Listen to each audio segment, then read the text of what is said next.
to destroy me. It wasn't good enough to take my life and take me away from all my friends and family.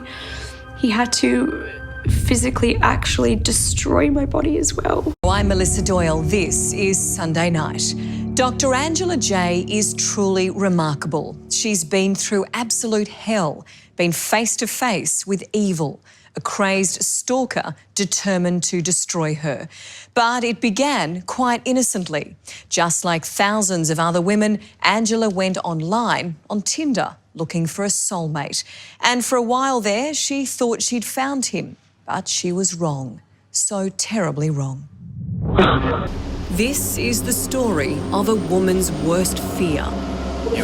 He wanted me to be ruined for anyone else.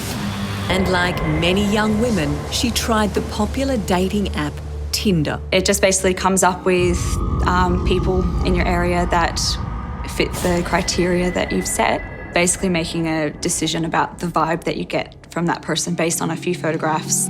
It's like winning the lotto, actually finding someone on there that actually is compatible with you. I had to pause the video right there because when the mom said getting a match on Tinder is like winning the lottery, I said, lottery where? To me, Tinder feels less like finding love and more like dumpster diving with Wi-Fi. You go in there thinking you're about to meet your soulmate, and 5 minutes later, you're talking to somebody named LoyalKing_98 who's posting inspirational quotes while emotionally terrorizing 3 women at the same time. And the thing about Tinder is, the weirdos move with confidence. That's the scary part. Everybody looks normal in the profile pictures. Nice smile, nice lighting, maybe even a Bible verse in the bio. Then, boom. Suddenly, this person knows your entire schedule after 2 conversations. It's like online shopping with no reviews. The pictures looked good, the description sounded decent, and then the package arrives spiritually damaged. Pretty soon, Angela found a potential match, a 36-year-old insurance manager. Your first impression when you came across Paul Lambert on Tinder, what did you think? In his photos, he looked just kind of like a normal guy. Had, looked, pretty handsome in a couple of photos. So I was like, yeah, we'll, have a chat and see where this goes. You said that when you matched, you were both after the same thing. What were you after? A serious relationship, basically. Soon, Paul Lambert was travelling from his home in Sydney to Port Macquarie to see Angela. I think after our second date, it basically came up that we both had been married before and that it didn't work out. We were ready to settle down again and, just find that life partner. Paul had recently moved from Brisbane and, strangely, had changed his name from Paul Scales to Paul Lambert. But on his Facebook page, he had plenty of friends. And he seemed to be a kind uncle, taking his nephews fishing. What was he like? He was very charming, very attentive. It was, a lot very early on. Like, it was all very fast in that he, wanted to take me out to dinner straight away, was funny, seemed very intelligent, seemed to be driven at work. Basically was ticking all the right boxes that you would look for in a potential partner. Before long, Angela was ready to introduce him to her family. This tall, good-looking, very confident, well-presented man walked in with the most amazing bunch of flowers I've ever seen in my life. I actually messaged her and gave her the tick of approval, and I said, I'm so happy you found Paul. He's great. I just said to my husband, oh my God, he's a breath of fresh air. He's such a nice man. Call it male intuition, but Susan's husband, Bill, wasn't so sure. He shook his head. Within 5 minutes of meeting him, he said to me, there's something wrong with him. And I said, you're very unkind saying something like that when you've just met somebody. And he said, no, Susan, we're going to be picking up the pieces down the track with this, mark my word. The moment her father said something was wrong with him the first time they met, yeah, that stood out to me. And I'm sorry, but fathers know. Men know.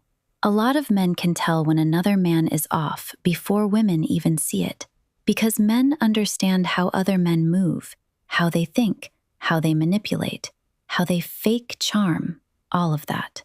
Sometimes women see confidence and think, "Aw, he's sweet." Meanwhile, another man is looking at him like, "Nah, this one has problems." And as women, I really think we need to stop brushing that off so quickly. Because when a protective father instantly feels uneasy around a man who's dating his daughter, that intuition usually didn't come from nowhere. At first, his intensity seemed sweet, but soon it was all too much. Angela, feeling smothered, decided they had no future and attempted to break up. He was extremely upset, was crying. He just seemed a bit broken. I kind of felt guilty that, have I led him on? It's an awful feeling hurting someone. But Paul just wouldn't accept it was over. He started threatening to kill himself and telling me that he was going to jump in front of a truck. I think I started to feel worried about my safety as well. She was hiding the fact that he was mostly blackmailing her, that he was going to end his life if she were to break up with him.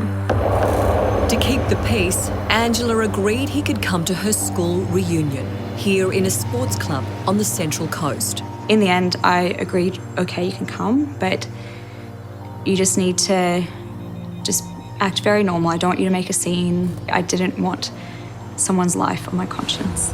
But at 1 a.m, Angela's friends called her sister Danielle to come and collect her. She was just a mess. She was absolutely in tears. And there Paul was, yelling at me. I was worried for him and what he was potentially capable of, and worried about my personal safety as well, and that I really just wanted to get away from him. So in the space of a 10-minute drive, I had heard that she's getting emotionally blackmailed, that he's going to kill himself, that he's bashed his ex-wife, that he's not supposed to be in New South Wales, and he has a criminal record. Suddenly, it was clear this was not just an intense man broken-hearted. It started to escalate. I received a message. This, right here, is exactly how manipulators operate. The moment she tried to leave, suddenly he's threatening to unalive himself. And I know that sounds sad and serious, because it is, but manipulators know emotions are powerful. They know guilt can make people stay in situations they already wanted to leave. Notice how she made the right decision for herself by ending things, and somehow he became the victim.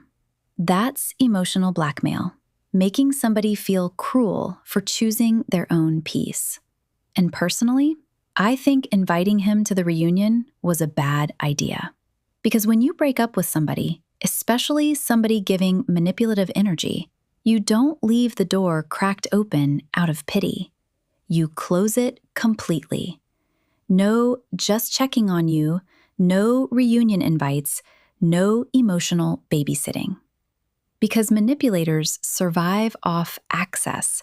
The second you feel responsible for managing their emotions, they know they still have control over you. Message from a man named Dan, who was claiming to be his good friend, and that he had witnessed him try to kill himself, that he had run out onto the street and a truck had swerved and missed him. Obviously, I was very confused, but I immediately felt very guilty. Angela had no idea that Dan was in fact Paul himself.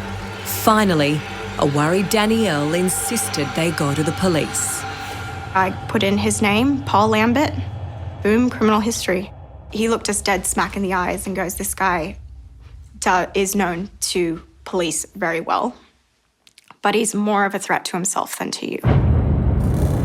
Angela drove home, 4 hours north to Port Macquarie. But Paul Lambert was not giving up. That Sunday, Lambert arrives by plane from Sydney without telling Angela. He hires a white Corolla, telling the clerk, "I've had an argument with my girlfriend and I'm here to make amends." He wasn't going to take no for an answer in this relationship. I said to her, "Please give me a call when you get home and make sure every single lock is locked on those doors and every single window is secure." Sunday afternoon, Lambert comes here to Angela's house, unannounced and carrying luggage. He has a loud argument with Angela, overheard by the neighbours. He was there waiting for me at my doorstep. So I gave him his things and told him to leave my property and that I never wanted to speak to him again ever, and that I don't want him to contact me, and that I don't want him to come to my house or my workplace. I never want to see him again. He was scaring me, and I told him, "You're scaring me, and I just really want you to go away." Lambert has disappeared down this laneway between the houses.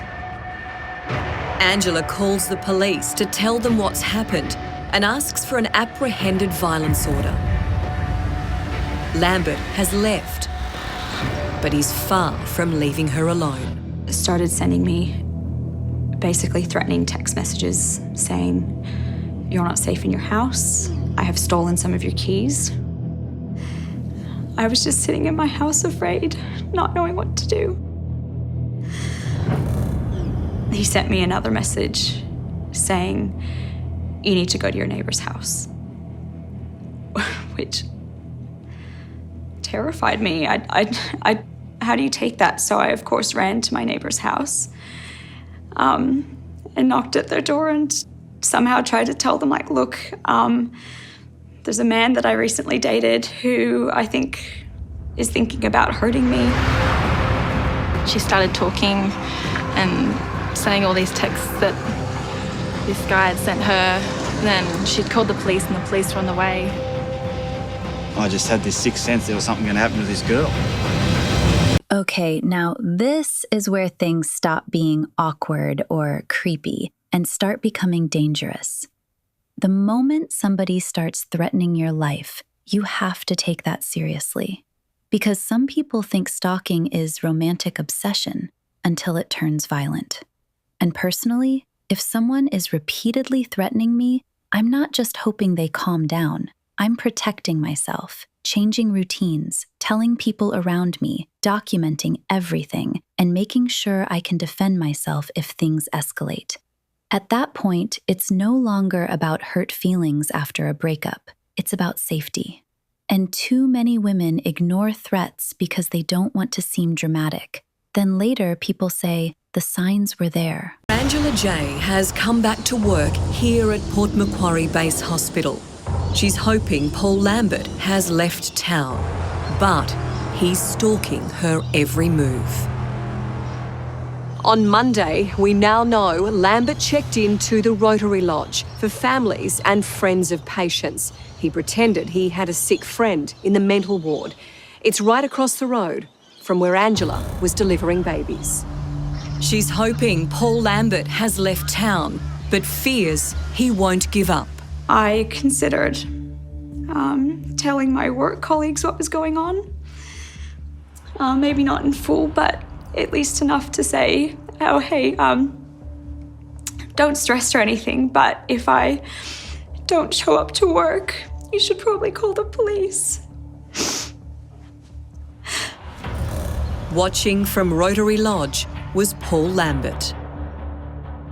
In room 17, police later found empty cigarette packets, fruit and drink cans with Lambert's DNA. He'd clearly spent a lot of time peering out of this window, watching Angela's movements to and from the hospital. I was so ashamed that I was in this situation at all. I just felt like I couldn't tell anyone. Like, I'm a doctor. I'm going to be an obstetrician. I care for people. I don't need to be taken care of. I can take care of myself. I fix things. Like, I don't need help. But Angela's mum, Susan, is worried. I walked into work that morning. I walked straight up to my boss's office and I said, I need some time off work. And he goes, why? And I said, I need to go and spend some time with Angela. I fear for her life. Mum basically came straight up to Port Macquarie and stayed with me for a few days and cooked me meals and took care of me. But Lambert started bombarding her with dozens of calls and text messages. This is my good side. The good side won't last long, especially being rejected. I literally thought about driving somewhere in my car and sleeping in my car for the night. I thought about going to work and sleeping in our on-call room. I thought about even showing up to emergency and faking to have appendicitis or something. Susan and Angela barricade themselves inside the house. Me thinking I could control the situation, had figured out which keys were missing, and I actually unscrewed all of the actual locks and doorknobs from all of the doors that it could lock, and kept all my windows shut all the time. It was very stuffy in my house, kept all the curtains drawn. I was afraid to look outside. I just basically tried to lock myself in. On the Tuesday night, I heard a noise and I woke Angela up and I said, what the hell is that noise? And she goes, oh, it's probably just the cat. And I said, the cat's on the bed. I said, the cat wouldn't make this noise. What was that noise? On the Wednesday, Lambert came here to the local Bunnings. He bought a hammer and a crowbar. He also armed himself with cable ties. He clearly had trouble on his mind. Next day, Angela's mum, Susan, has to head back to Sydney for work. My biggest regret is leaving and going back to work on the Thursday, because that's the day he struck. Here at a local Caltex service station, he bought 5 litres of petrol in a jerry can. All the while, Lambert watches and waits. So unhinged, he talks about himself as another person. For the last 4 days, he has stalked her. He has followed her. He has waited outside her house and waited outside her work. He has waited for the opportunity. We now know Paul Lambert stalked Angela for days. In this nature reserve at the back of her house, it was easy for him to slip through the bushes unnoticed, over her back fence, and quietly break into her home. Thursday I came home, the blinds in that front window were up and I saw a bloke standing there with no shirt on and I thought it was a bit odd. I just felt really calm. I can't explain why.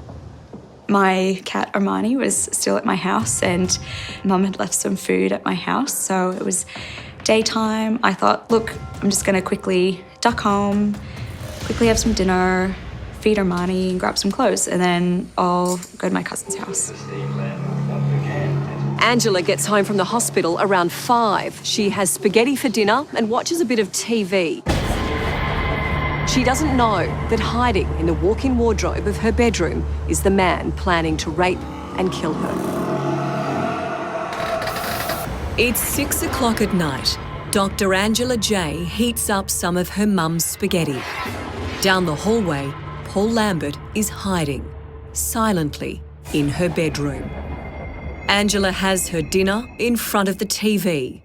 And then... I just needed to grab some clothes from my bedroom, which was at the very end of the house. So I started walking down that way. And as I was turning the corner to enter my bedroom, he jumped out at me. And I screamed, obviously. And he put his hand around my mouth so that I couldn't scream. And looked me in the eye with a really intense look. And he said, "It's okay. I just want to talk." He got me when I was actually busting to use the loo. And I was trying to process what had just happened and buy some time. So I said, "Look, I really need to use the toilet. Can I at least do that?" So he allowed me to, but had the door open and watched me. I was shaking uncontrollably and just trying to think what I could do. He then told me to sit on my bed. As Lambert interrogates Angela about who she's been staying with and whether it was a man, somehow she gathers her wits and her courage. I realised that I had to try to get away or die trying, because I wasn't going to just sit and wait around to find out what he wanted to do to me. So I just made a run for it.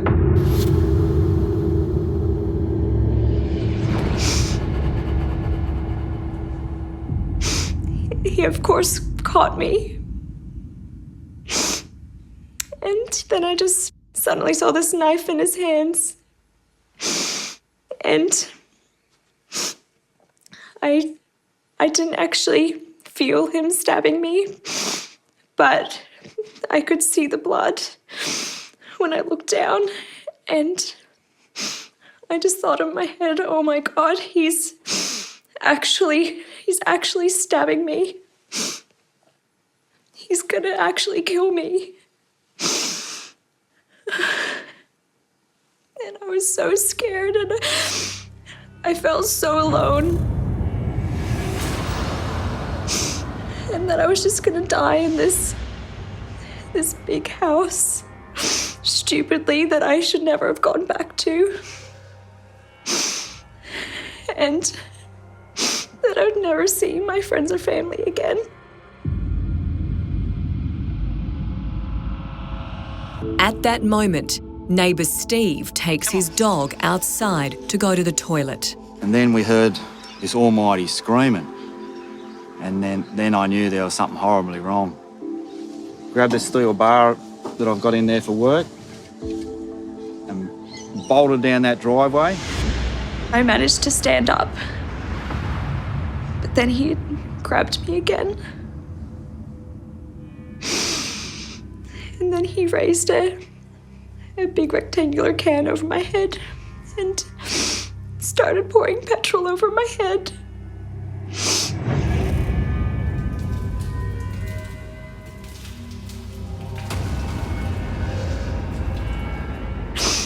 My eyes were burning, and it got in my mouth, and it got in my ears. And I can't even explain the horror you feel when you know that somebody is trying to set you on fire.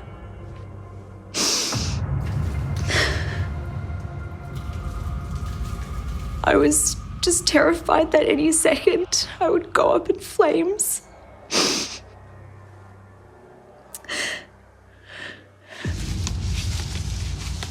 Ran down this driveway, and when I got to the top here, I could hear someone thundering down the hallway. Like, it sounded like a herd of elephants. I think it made me a little bit slippery, so I somehow got out of his grasp and just ran for the front door. I got about 15 foot from the door, and the door opened and Angela came running out. All I could smell was petrol. I just kept saying over and over again, "I'm gonna bleed to death, I'm gonna bleed to death. Please call an ambulance, I'm gonna bleed to death." I know I had my arm around her and I dragged her up here and went straight up into our garage, which the garage door was up.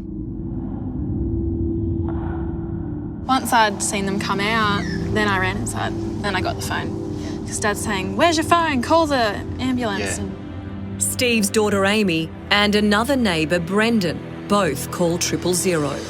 Is there any serious bleeding? Yes, there is. Is she completely alert? Yes, she is. And what part of her body is injured?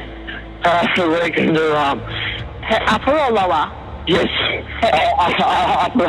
Upper arm and her leg. We came up here and Amy was over that side and I was here. And I put this over here and Angela was laying right here with her face to me. She was very, very calm. She stayed very, very calm and collected and gave us a few instructions, I think. Amy ran inside and we got some pillow slips and towels. Dad had a towel wrapped around her leg up here. It's a lot of blood. She lost a lot of blood, yeah. My face was just burning. My face burned and all I could smell was petrol. So I asked Steve to find some water to wash off my face. I didn't realise till I got her up in here, I could still smell petrol, that she was covered in petrol. My lunchbox was just there, and there was a bottle of water in there. I washed her face because it was burning, because it was red. He was holding her hand and talking to her, and I was holding her back saying, "You're doing awesome," and things like that. And then the ambulance arrived and I was just so happy to see them. And they were so lovely and were so great. And I'm sure I was being a very difficult patient because I just immediately started bossing them around. And honestly, this whole story is just terrifying. What started off as a simple Tinder match slowly turned into obsession, manipulation, stalking, threats, and eventually violence. And I think stories like this are important because they remind people that red flags are not things you should romanticize or explain away. The guilt tripping, the emotional blackmail, the constant access, the threats, none of that is love. A lot of the time, people show you exactly who they are early on, but we ignore it because we want to believe the best in them. And thank God the neighbor heard her screaming, because this story could have ended very differently. That's why I always say, when somebody starts showing controlling, obsessive, or threatening behavior, take it seriously the first time, not the 5th, not when it escalates, the first time. But let me know what you guys think down below, because this story honestly made me uncomfortable. Don't forget to like, comment, subscribe, and I'll see you guys in the next video.